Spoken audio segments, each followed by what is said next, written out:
Ryan কবির কায়ান স্তব্ধ হয়ে দাঁড়িয়ে রইল। তার মতো একজন কর্পোরেট জায়ান্ট, যার এক ধমকে বাঘা বাঘা ডিরেক্টররা কাঁপতে থাকে, তাকে 4 বছরের একটা পুচকে বাচ্চা জিজ্ঞেস করছে তার পেটে ব্যথা কি না। কায়ানের ফর্সা মুখটা রাগে লাল হতে হতে হঠাৎ করে এক অদ্ভুত থমথমে ভাব ধারণ করল। সে রিদানের লেভেলে আসার জন্য সামান্য ঝুঁকে দাঁড়ালো। চোখ দুটো সরু করে বলল, তুমি জানো আমি কে? আর কার পারমিশন নিয়ে তুমি এই অফিসে ঢুকেছ? রিদান তার স্পাইডারম্যানের ব্যাগটা পিঠে একটু বাঁকিয়ে নিয়ে কায়ানের একদম কাছাকাছি চলে এলো। তারপর নিজের ছোট্ট হাত দিয়ে কায়ানের দামি ব্লেজারের একটা কোণা ধরে টান দিয়ে বলল, তুমি যেই হও না কেন আঙ্কেল, এত জোরে চিল্লালে কিন্তু পুলিশ আঙ্কেল এসে ধরে নিয়ে যাবে। আমার দাদু বলে, ভালো শিক্ষিত ছেলেরা কখনো চিল্লায় না। রিদান, চুপ করো বাবা। সারা আর নিজেকে ধরে রাখতে পারল না। সে প্রায় ছুটে এসে রিদানকে টেনে নিজের পেছনে লুকিয়ে ফেলল। তার ফর্সা মুখটা ভয়ে একদম ফ্যাকাশে হয়ে গেছে। সে কায়ানের দিকে তাকিয়ে কাঁপানো গলায় বলল, I am extremely sorry sir. আজ ফ্রাইডে বলে বাসায় ওকে রাখার মতো কেউ ছিল না, তাই অনেকের ডেস্কে ওকে একটু বসিয়ে রেখেছিলাম। ও অবুঝ বাচ্চা, প্লিজ ওর কথা গায়ে মাখবেন না। কায়ান সোজা হয়ে দাঁড়ালো। তার তীক্ষ্ণ নজর সারার ওপর গিয়ে পড়ল। সারার চোখের কোণায় জমে থাকা ভয়ের জল এবং তারপর সে দাঁড়িয়ে থাকা অনীক ও তিথির অপরাধী মুখ দেখে কায়ান পুরো ব্যাপারটা ধরে ফেলল। মিস সারা, আমি ইন্টারভিউর দিনেই বলেছিলাম এটা অফিস, কোনো চ্যারিটি বা ডে কেয়ার সেন্টার নয়। কায়ানের গলায় আওয়াজ এবার চিৎকারের চেয়েও ভয়ঙ্কর শান্ত শোনালো। আর অনীক সাহেব, তিথি, রেমান, আপনারা এই কোম্পানির পুরনো এমপ্লয়ি হয়েও এই নিয়ম ভঙ্গের সাথে জড়ালেন কিভাবে? কায়ান গ্রুপে পার্সোনাল লাইফ আর প্রফেশনাল লাইফ মিক্সড করা আমি একদম টলারেট করি না। অনীক মাথা নিচু করে বলল, সরি স্যার, আর কখনো এমন হবে না। কায়ান সারার দিকে তাকালো। সারা তখন রিদানের হাত শক্ত করে ধরে মাথা নিচু করে দাঁড়িয়ে আছে। তার লম্বা চুলে ঢাকা পিঠটা মৃদু কাঁপছে। কায়ান কেন যেন তার মুখ থেকে কোনো আকুতি বা কান্নাকাটি শুনতে পেল না। সারার এই শান্ত অথচ আত্মসম্মানবোধ কায়ানকে সবসময় একটু অবাক করে। কায়ান তার পকেটে হাত দিয়ে বরফ শীতল গলায় বলল, আজ ছুটির দিন বলে আমি বড় কোনো অ্যাকশন নিচ্ছি না মিস সারা। নেক্সট 2 মিনিটস এর মধ্যে এই বাচ্চাকে অফিস প্রাঙ্গণ থেকে বের করবেন। আর হ্যাঁ, সানডে মর্নিংয়ে আপনার ডেস্ক যেন একদম ক্লিন থাকে। You are fired. কথাটা বলে কায়ান এক মুহূর্ত আর দাঁড়ালো না। গটগট করে নিজের কেবিনের দিকে হেঁটে চলে গেল। Sir, please. তিথি কিছু বলতে চাইল, কিন্তু অনেক তাকে ইশারায় থামিয়ে দিল। এই মুহূর্তে কায়ানকে কিছু বলা মানে নিজের চাকরিটাও খোয়ানো। সারা স্তব্ধ হয়ে দাঁড়িয়ে রইল। তার চোখের পাতা বেয়ে এক ফোঁটা জল রিদানের হাতের ওপর গিয়ে পড়ল। এই চাকরিটার ওপর তার পুরো জীবন, তার সন্তানের ভবিষ্যৎ নির্ভর করছিল। মাত্র 3 সপ্তাহের মাথায় সেই আশায় আলোটাও নিভে গেল। রিদান মায়ের হাতের জলটুকু দেখে নিজের ছোট হাত দিয়ে সারার চোখ মুছে দিল। মুখটা কালো করে বলল, আম্মু, তুমি ওই পচা আঙ্কেলটার জন্য কাঁদছো? ও খুব পচা। চলো আমরা চলে যাই। আমি আর কখনো এই রাক্ষসের অফিসে আসবো না। Sunday morning. সারা তার ব্যাগ হাতে নিয়ে কায়ান গ্রুপের 16 তলায় নিজের ডেস্কে এসে দাঁড়ালো। সে এসেছে তার যাবতীয় জিনিসপত্র গুছিয়ে নিয়ে ফাইনাল রিজাইন লেটারটা জমা দিতে। তিথি আর অনেক নিজেদের ডেস্কে বসে খুব মন খারাপ করে সারার দিকে তাকাচ্ছিল, কিন্তু কর্পোরেট নিয়মের কাছে তারা বড়ই অসহায়। সারা যখন নিজের ডেস্কে রাখা ডায়েরি আর কলমগুলো ব্যাগে ভরছিল, ঠিক তখনই সিওর কেবিন থেকে রাফসান, কায়ানের পিএস, হন্তদন্ত হয়ে বেরিয়ে এলো। সারার সামনে এসে হাঁপাতে হাঁপাতে বলল, আপা, আপনি এখনও যান নাই? বাঁচালেন। স্যার আপনাকে এখনই ওনার কেবিনে ডাকছেন। সারা অবাক হয়ে বলল, আমাকে? কিন্তু স্যার তো আমাকে পরশুই ফায়ার্ড করে দিয়েছেন। আরে আপা, ভেতরে যান। স্যারের মুড আজকে সকাল থেকেই চরম খারাপ। নতুন ফরেন ক্লায়েন্টদের সাথে মিটিং, অথচ আগে অ্যাসিস্ট্যান্ট যে ফাইলটা রেডি করেছে ওনার সেটা একদম পছন্দ হয়নি। রেগে পুরো ফাইল ছুঁড়ে ফেলেছেন। উনি আপনার করা আগের প্রজেক্টের ড্রাফটটা দেখে আপনাকে ডাকতে বললেন। জলদি যান। সারা একটা দীর্ঘশ্বাস ফেলল। চাকরি যখন চলেই গেছে তখন আর ভয় কিসের? সে শান্ত পায়ে কায়ানের কেবিনের দরজা ঠেলে ভেতরে ঢুকল। কেবিনের ভেতর যেন একটা যুদ্ধক্ষেত্র হয়ে আছে। মেঝেতে 4-5টা ফাইল ছিটকে পড়ে আছে। কায়ান তার ব্লেজার খুলে চেয়ারের পেছনে রেখে শার্টের হাতা গুটিয়ে কপালে হাত দিয়ে বসে আছে। তার চোখ মুখ রাগে রিরি করছে। সারা ভেতরে ঢুকে টেবিলের সামনে গিয়ে দাঁড়ালো। শান্ত গলায় বলল, may I come in sir? Kayan মাথা তুলল। সারার সেই শান্ত ধীর স্থির অভয় আর দীপ্ত চোখ দুটোর দিকে তাকিয়ে কায়ান নিজের ভেতরের রাগটা কিছুটা নিয়ন্ত্রণ করার চেষ্টা করল। সে টেবিলের উপর একটা নতুন প্রজেক্টের ফাইল ঠক করে রেখে বলল, আজ দুপুর 12টায় ইউকের ক্লায়েন্টদের সাথে আমাদের একটা মাল্টি-মিলিয়ন ডলারের ডিল সাইন হওয়ার কথা। এই প্রজেক্টের প্রেজেন্টেশন এবং স্পিচ ড্রাফটটা করার দায়িত্ব যাকে দেওয়া হয়েছিল সে একটা আস্ত আবর্জনা তৈরি করেছে। I need this draft to be perfect within 2 hours. Sara কায়ানের দিকে তাকিয়ে বলল, কিন্তু স্যার আমি তো এই কোম্পানির এমপ্লয়ি নই। আর আপনি আমাকে I know what I said miss Sara. Kayan chair ছেড়ে উঠে দাঁড়ালো। সারার খুব কাছাকাছি এসে তার লম্বা চওড়া শরীর নিয়ে দাঁড়ালো। তার গায়ের দামি পারফিউমের করা সুবাস সারার নাক দিয়ে ভেতরে প্রবেশ করল। কায়ান নিচু কিন্তু ধারালো গলায় বলল, আমি জানি আপনার ঢাকা ইউনিভার্সিটির ইংলিশ লিটারেচারের ব্যাকগ্রাউন্ড কতটা স্ট্রং। অনিক আর তিথি বলছিল আপনার রাইটিং এবং কমিউনিকেশন স্কিল নাকি এক্সিলেন্ট। আমি আপনাকে একটা লাস্ট চান্স দিচ্ছি। যদি আগামী 2 ঘন্টার মধ্যে এই ড্রাফটটা আপনি ইন্টারন্যাশনালি স্ট্যান্ডার্ড করে দিতে পারেন তবে আপনার টার্মিনেশন লেটারটা আমি নিজেই ছিঁড়ে ফেলব। আর যদি না পারেন তবে আজই এই অফিস থেকে পার্মানেন্টলি আউট। ডিল? সারা এক মুহূর্ত কায়ানের রকচটা কিন্তু অসম্ভব সুন্দর চোখের দিকে তাকিয়ে রইল। এই পুরুষটা যেমন অহংকারী তেমনই কাজের ব্যাপারে এক চুলও ছাড় দেয় না। সারার ভেতর জেদটা আবার চাড়া দিয়ে উঠল। সাফওয়াত তাকে বলেছিল সে কিছু পারবে না, আর আজ এই কায়ান তাকে চ্যালেঞ্জ করছে। সারা ফাইলটা টেবিল থেকে তুলে নিজের বুকের কাছে চেপে ধরল। কায়ানের চোখের দিকে তাকিয়ে বলল, I expect the challenge sir. ঠিক 2 ঘন্টার পর ফাইলটা আপনার টেবিলে থাকবে। অফিসের এক কোণের ডেস্কে বসে সারা তখন অন্য এক দুনিয়ায়। তার ফর্সা কপালে সূক্ষ্ম ঘামের বিন্দু, লম্বা চুলের 2-1টা গোছা বারবার মুখের ওপর এসে পড়ছে, কিন্তু সেদিকে তার খেয়াল নেই। ল্যাপটপের কিবোর্ডে তার আঙুলগুলো যেন ঝড়ের গতিতে চলছে। ঢাকা ইউনিভার্সিটির সেই গোল্ড মেডেলিস্ট রাফিয়া তাসনিম সারা আজ যেন তার 4 বছরের ঘুমন্ত মেধাকে এক লাহমায় জাগিয়ে তুলেছে। ইউকের ক্লায়েন্টদের রুচি, তাদের বিজনেস ল্যাঙ্গুয়েজ এবং কায়ান গ্রুপের ভবিষ্যৎ লাভ সবকিছুকে মাথায় রেখে সে এমন এক নিখুঁত ইংরেজি ড্রাফট তৈরি করল যা এক কথায় অনবদ্য। ঠিক 1:59 সারা শিওর কেবিনের দরজা ঠেলে ভেতরে ঢুকল। কায়ান তখন ঘড়ির দিকে তাকিয়ে টেবিল চাপড়াচ্ছিল। সারাকে দেখে সে গম্ভীর গলায় বলল, time is up miss Sara. Draft ready? Sara কোনো কথা না বলে ফাইলটা কায়ানের সামনে বাড়িয়ে দিল। কায়ান ফাইলটা টেনে নিয়ে প্রথম প্যারাগ্রাফটা পড়া শুরু করল। প্রথম কয়েক সেকেন্ড তার মুখে সেই চিরচেনা রাগী ভাবটা থাকলেও আস্তে আস্তে তার চোখের পলক পড়া বন্ধ হয়ে গেল। সারার চমৎকার শব্দচয়ন, প্রফেশনাল টোন আর নিখুঁত গ্রামাটিক্যাল প্রেজেন্টেশন দেখে কায়ান মনে মনে চরম বিস্মিত হলো। যে কাজের জন্য তার আগের অ্যাসিস্ট্যান্ট 3 দিন সময় নিয়েও আবর্জনা তৈরি করেছিল, এই মেয়েটি মাত্র 2 ঘন্টায় তাকে আন্তর্জাতিক মানের রূপ দিয়েছে। কায়ান ফাইলটা বন্ধ করে সারার দিকে তাকালো। সারার চোখে আজ কোনো ভয় নেই, সেখানে জ্বলছে এক শান্ত বিজয়ের আলো।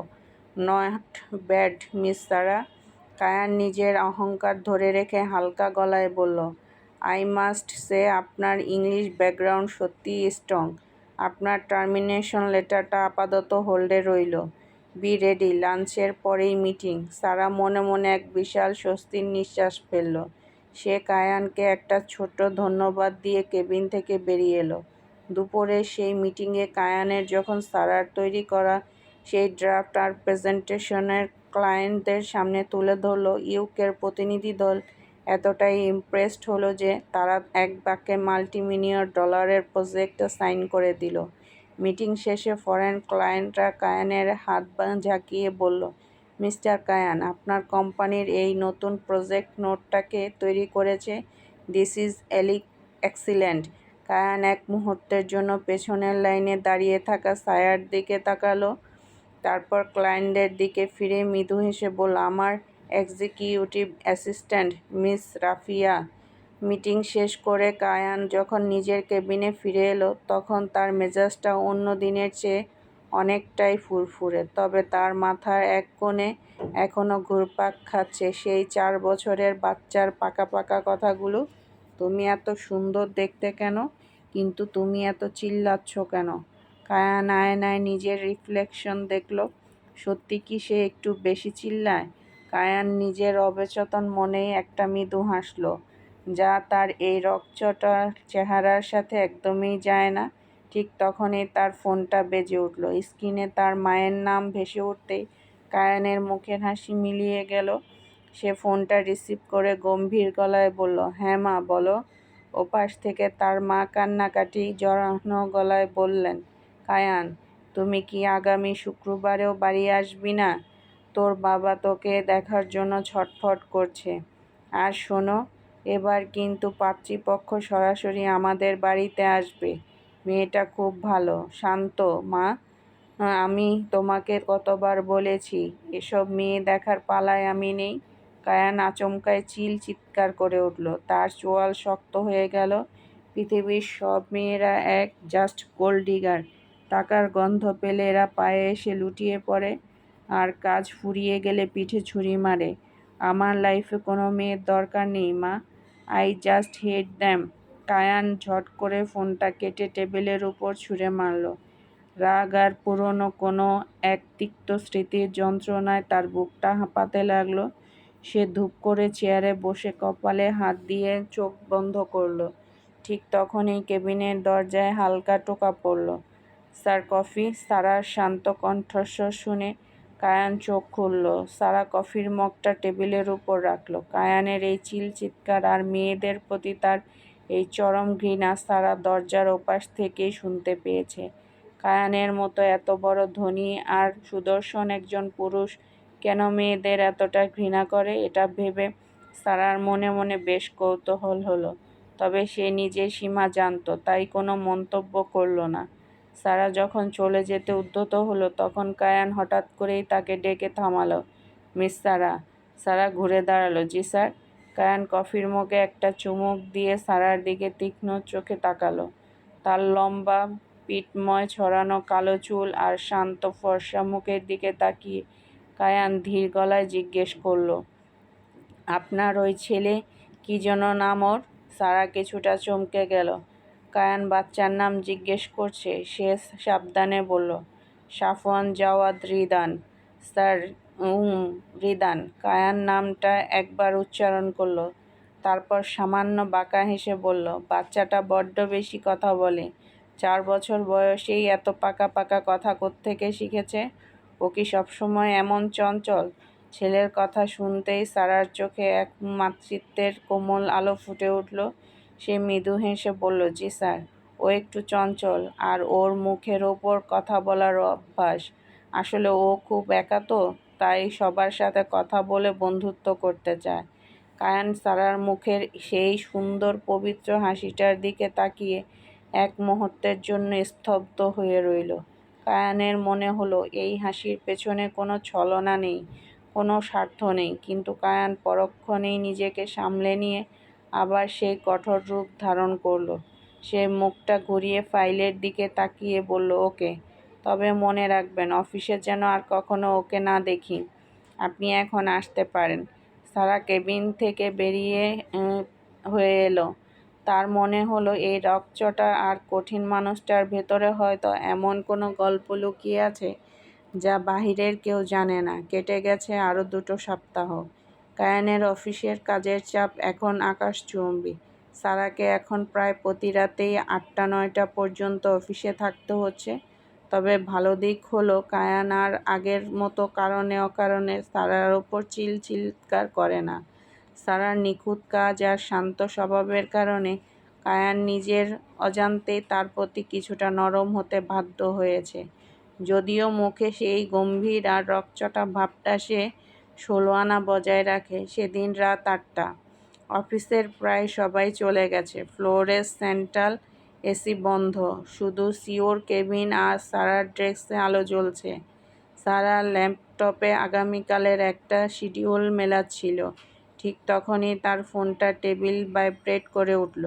স্ক্রিনে একটা অপরিচিত নম্বর। সারা ফোনটা কানে তুলতেই ওপাশ থেকে একটা অতি পরিচিত অহংকারী কণ্ঠস্বর ভেসে এলো। কি সারা, শুনলাম গুলশানের এক বড় মাল্টিন্যাশনাল কোম্পানিতে চাকরি পেয়েছ।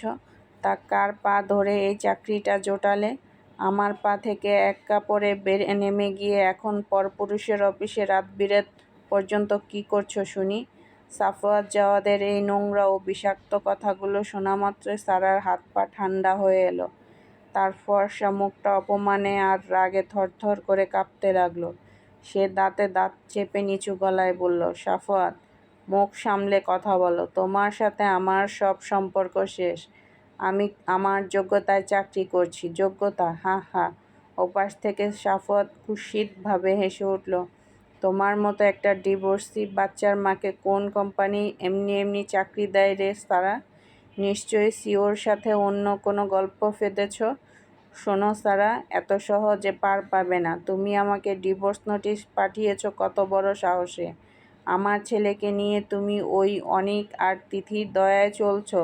আমি সব খবর রাখি। খুব বেশি বাড়াবাড়ি করলে রিদানকে আমি তোমার বুক থেকে টেনে নিয়ে আসব। কোর্টে প্রমাণ করে দেব তুমি একটা চরিত্রহীন মেয়ে যে রাতের বেলা পরপুরুষের অফিসে থাকে। চুপ করো, একদম চুপ করো।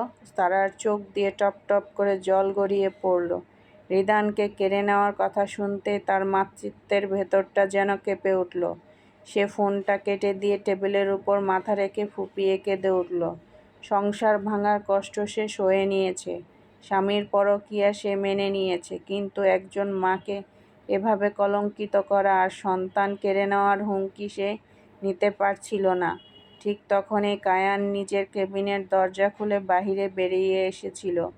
তার হাতে কিছু দরকারি ফাইল ছিল, যা সে সারাকে বুঝিয়ে দিয়ে বাসায় চলে যাবে। কিন্তু করিডোরে আসতেই তার কানে এলো সারার কান্নার শব্দ। কায়ান থমকে দাঁড়ালো। সে দেখল সারা টেবিলের উপর মাথা রেখে নিঃশব্দে কাঁদছে। পিঠময় ছড়িয়ে থাকা তার লম্বা ঘন কালো চুলগুলো কান্নার প্রতিটি দোলায় কেঁপে কেঁপে উঠছে। কায়ান মেয়েদের কান্নাকে সবসময় সস্তা নাটক বলে এড়িয়ে যায়, কিন্তু আজ সারার এই অসহায় কান্না দেখে কেন যেন তার বুকের ভেতরটা একটা তীব্র মোচড় দিল। কায়ান শান্ত পায়ে সারার ডেস্কের সামনে গিয়ে দাঁড়ালো। ফাইলটা টেবিলে রেখে গম্ভীর কিন্তু কিছুটা নরম গলায় বলল, মিস সারা। সারার কানের কাছে কায়ানের কণ্ঠস্বর পৌঁছাতেই সে চমকে মাথা তুলল। জলভরা চোখ আর লাল হয়ে যাওয়া ফর্সা মুখটা নিয়ে এসে তড়িঘড়ি করে ওড়না দিয়ে চোখ মুছে দাঁড়িয়ে গেল। কাঁপানো গলায় বলল, জি জি স্যার, সরি স্যার, আমি আসলে কার ফোন ছিল ওটা? কায়ান সরাসরি প্রশ্ন করল। তার চোখ দুটো তখন সারার কান্না ভেজা ডাগর চোখের ওপর স্থির। না স্যার, কেউ না, পার্সোনাল। সারা মুখ নিচু করে বলল, পার্সোনাল হলেও সেটা আমার অফিসের ভেতর আপনাকে এভাবে মেন্টালি ডিস্টার্ব করেছে। কায়ান পকেটে হাত দিয়ে কিছুটা কড়া গলায় বলল, আই ডোন্ট লাইক ইট। আপনার প্রাক্তন স্বামী, রাইট? সারা অবাক হয়ে কায়ানের দিকে তাকালো। কায়ান কিভাবে জানলো? কায়ান একটা দীর্ঘশ্বাস ফেলে বলল, আপনার ফাইল আমি দেখেছি মিস সারা, আর অনিকের মুখ থেকেও কিছু কথা আমার কানে এসেছে। সাফওয়াত জাওয়াদ আপনাকে থ্রেট করছে।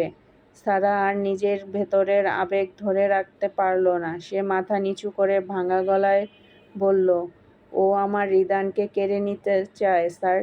ও বলেছে আমি চাকরি করি, রাতে অফিসে থাকি, তাই আমি ভালো মা নই। কোর্টে ও আমাকে স্পট ইট। কায়ানের কণ্ঠস্বর হঠাৎ করেই বজ্রের মতো শোনালো। তার চোয়াল শক্ত হয়ে গেল। কায়ানের রকচটা মেজাজটা যেন এক মুহূর্তে দ্বিগুণ হয়ে চড়া দিয়ে উঠল। সে টেবিলের ওপর এক চাপড় মেরে বলল, কার এত বড় সাহস যে কায়ান গ্রুপ অব ইন্ডাস্ট্রিজের এমপ্লয়িকে চরিত্রহীন বলার সাহস পায়? ওই সাফওয়াত জাওয়াদ নামের লোকটা নিজে একটা পরকীয়া করা থার্ড ক্লাস ক্রিমিনাল, আর সে আপনাকে জাজ করছে? Just give me his number. Sara কায়ানের এই আকস্মিক রাগী রূপ দেখে স্তব্ধ হয়ে গেল। যে মানুষটা 2 সপ্তাহ আগে তাকে অফিস থেকে তাড়িয়ে দিতে চেয়েছিল, সে আজ তার অপমানে এভাবে রেগে ফুঁসছে। কায়ান নিজের ফোনটা বের করে বলল, আপনার বাচ্চার দায়িত্ব, আপনার চাকরির দায়িত্ব এখন এই কোম্পানির। সাফওয়াত যদি আর একবারও আপনাকে ফোন করে ডিস্টার্ব করে, তবে কায়ান গ্রুপের লিগ্যাল টিম ওকে এমন কোর্ট চক্করে তরে দাঁড় করাবে যে ওর পুরো বংশ জেলের ভাত খাবে। মাথা উঁচু করে বাঁচুন মিস সারা, আপনি কোনো অন্যায় করেননি। কায়ানের এই অদ্ভুত আর আশ্বস্ত করা কথাগুলো সারার কান দিয়ে সোজা তার হৃদয়ে গিয়ে আঘাত করল। কায়ানের এই রকচটা চেহারার আড়ালে যে কতটা দায়িত্বশীল আর প্রোটেক্টিভ একটা পুরুষ লুকিয়ে আছে, সারা আজ প্রথম তা অনুভব করল। তার অজান্তেই তার মনের এক কোণে কায়ানের জন্য একটা অন্যরকম শ্রদ্ধা আর ভালো লাগার জন্ম নিল। কায়ান নিজেকে একটু সামলে নিয়ে ফাইলটা সারার দিকে এগিয়ে দিল। তারপর ঘড়ির দিকে তাকিয়ে বলল, অনেক রাত হয়েছে, পিয়নকে বলুন গাড়ি রেডি করতে। আমি আপনাকে আর অনিকদের বাসায় ড্রপ করে দেব। সারা আমতা আমতা করে বলল, না স্যার, তার দরকার নেই। আমি রিক্সা বা সিএনজি, আমি যা বলি সেটা একেবারে শোনার অভ্যাস করুন মিস সারা। বিতর্ক আমার পছন্দ না। কায়ান ব্লেজারটা গায়ে জড়াতে জড়াতে নিজের চিরচেনা বদমেজাজি টোনে বলল। সারা মনে মনে একটু হাসল। এই মানুষটা কখনো সোজা আঙুলে ঘি তুলতে জানে না। মিনিট 15 পর কায়ানের আলিশান ব্ল্যাক হ্যারিয়ার গাড়িটা অনিকের ফ্ল্যাটের সামনে এসে থামল। সারা পেছনের সিট থেকে নেমে কায়ানকে ধন্যবাদ জানালো। অনিক আর তিথি আগেই নেমে গিয়েছিল। ঠিক তখনই ফ্ল্যাটের নিচতলায় গেট দিয়ে 4 বছরের রিদান তার ছোট ছোট পায়ে দৌড়ে বাহিরে বেরিয়ে এলো। তিথি তাকে ধরে রাখার চেষ্টা করছিল, কিন্তু রিদান গাড়িটা দেখেই চিনে ফেলেছে। আম্মু! রিদান এসে সারার পা জড়িয়ে ধরল। তারপর গাড়ির খোলা জানালার দিকে তাকাতেই তার চোখ দুটো জ্বলজ্বল করে উঠল। সে ড্রাইভিং সিটে বসা কায়ানকে দেখে 2 হাত তুলে চেঁচিয়ে উঠল, আরে সুন্দর রাক্ষস আঙ্কেলটা, তুমি আমার আম্মুকে পচা গাড়ি করে পৌঁছে দিতে এসেছো? গাড়ির ভেতর কায়ান স্টিয়ারিং ধরে বসেছিল। রিদানের মুখে আবার সে রাক্ষস সম্বোধন শুনে সে জানালার কাজটা আরও নামিয়ে দিল। গম্ভীর মুখে রিদানের দিকে তাকিয়ে বলল, এই পুচকে, আমি কোনো রাক্ষস নই। আর এটা পচা গাড়ি না, এটার দাম তোমার স্পাইডারম্যান ব্যাগের চেয়ে অনেক বেশি। রিদান খিলখিল করে হেসে উঠল। সে গাড়ির দরজার কাছে এসে কায়ানের দিকে তাকিয়ে তার পাকা পাকা গলায় বলল, তা তো হবেই আঙ্কেল, তুমি তো অনেক বড়। আচ্ছা আঙ্কেল, তোমার পেটের ব্যথাটা কি কমেছে? তুমি আজকে আর চিল্লাওনি তো? রিদানের এই নিষ্পাপ আর চঞ্চল প্রশ্ন শুনে গাড়ির ভেতরে থাকা কায়ানের ঠোঁটের কোণে এক অদ্ভুত সুন্দর আর অমায়িক হাসি ফুটে উঠল। কায়ান যে বাচ্চাদের একদম সহ করতে পারত না, আজ এই 4 বছরের বাচ্চার পাকা কথায় তার মনে এক অদ্ভুত প্রশান্তি ছুঁয়ে গেল। সে রিদানের দিকে তাকিয়ে ধীর গলায় বলল, হ্যাঁ, আমার পেটের ব্যথা কমে গেছে। এখন তুমি ভেতরে যাও, অনেক রাত হয়েছে। সারা এক দৃষ্টিতে কায়ানের সেই হাসি মুখটার দিকে তাকিয়ে রইল। চাঁদের আলোয় কায়ানের এই রূপটা যেন তার চেনা রকচটা বদমেজাজির চেয়ে সম্পূর্ণ আলাদা। সারার ভেতর কেমন যেন একটা ভালো লাগা ছেয়ে গেল। লোকটাকে যেমন ভেবেছিল, আসলে লোকটা এতটাও খারাপ নয়। চলবে ইনশাল্লাহ। বন্ধুরা, আজকের পর্ব আপনাদের কাছে কেমন লেগেছে অবশ্যই মন্তব্য করে কমেন্টস বক্সে কমেন্টে জানাবেন। আর আমার চ্যানেলে নতুন হয়ে থাকলে চ্যানেলটি সাবস্ক্রাইব করে দিবেন।